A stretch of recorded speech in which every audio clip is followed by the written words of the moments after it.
Welcome back to Moments with Messiah. I'm Lathan Kraft, and today we're exploring one of the most profound events of Holy Week, the Last Supper. On Thursday evening, Jesus gathered with his disciples in an upper room to share what appeared to be a traditional Passover meal, but would become something revolutionary. The institution of a new covenant that would transform humanity's relationship with God forever. From Luke 22:14 through 20, we read, "And when the hour came, he reclined at the table and the apostles with him. And he said to them, I have earnestly desired to eat this Passover with you before I suffer. For I tell you, I will not eat it until it is fulfilled in the kingdom of God." He took a cup, and when he had given thanks, he said, "Take this and divide it among yourselves. For I tell you that from now on I will not drink of the fruit of the vine until the kingdom of God comes." And he took bread, and when he had given thanks, he broke it and gave it to them, saying, "This is my body, which is given for you. Do this in remembrance of me." And likewise the cup, after they had eaten, saying, "This cup that is poured out for you is a new covenant in my blood." And then from Exodus 12:13 through 14, we read, "The blood shall be a sign for you on the houses where you are. And when I see the blood, I will pass over you, and no plague will befall you to destroy you, when I strike the land of Egypt. This day shall be for you a memorial day, and you shall keep it as a feast to the Lord.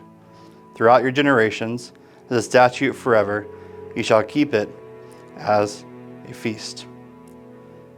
What happened in that upper room was the beautiful fulfillment of a story that began centuries earlier with the first Passover. For generations, Jewish families had commemorated their deliverance from Egypt by sacrificing a lamb and sharing a sacred meal. The blood of that lamb applied to their doorposts had once protected them from death. Now, Jesus, the true Passover lamb, was revealing the deeper meaning behind these ancient symbols. The matzah, unleavened bread, used in the Passover meal, has distinct characteristics. It is pierced with holes and striped with marks from baking. For centuries, this bread had unknowingly pointed to Isaiah's prophecy that the Messiah would be pierced for our transgressions, and by his stripes we are healed. Isaiah 53:5.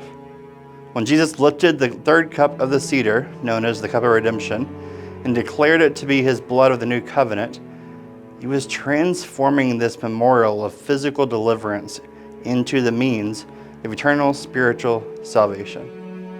What began as remembrance of freedom from slavery in Egypt became the celebration of freedom from sin and death itself. Today, I invite you to celebrate communion with fresh eyes and a grateful heart.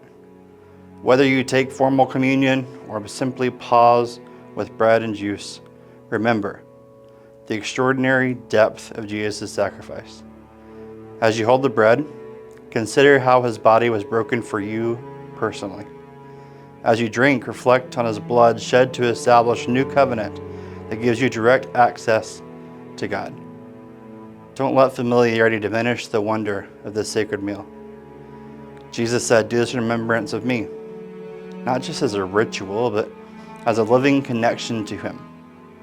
Allow yourself to be transported back to that upper room, sensing the weight of that moment when everything was about to change.